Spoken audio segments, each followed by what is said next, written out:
ایک مرتبہ نا حضرت داؤد علیہ السلام رب کے پیغمبر ہیں، اپنے حجرے میں بیٹھے تھے اور کتاب زبور پڑھ رہے تھے۔ حضرت داؤد علیہ السلام سامنے سے ایک کیڑا گزرنے لگا۔ آپ نے حقارت کی نگاہ سے دیکھا اسے، ہے تو کیڑا۔ جب اس نے حقارت کی نظر سے دیکھا نا تو مولا کریم نے اس کیڑے کو گویائی عطا فرمائی اور وہ کیڑا بول پڑا کہ اے اللہ کے نبی، میرا دن اور رات ایسے نہیں گزرتا،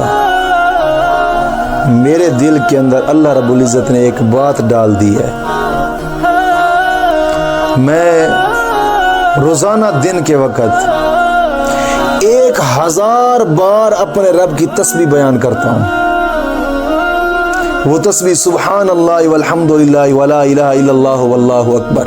اس کیڑے نے کہا کہ اے اللہ کے نبی، میں دن کے وقت 1000 مرتبہ اس تسبیح کو کرتا ہوں اور میری کوئی شب ایسی نہیں گزرتی، میری کوئی رات ایسی نہیں گزرتی کہ جس رات کے اندر 1000 مرتبہ میں نے اس کے آخری نبی پر درود پاک نہ بھیجا ہو۔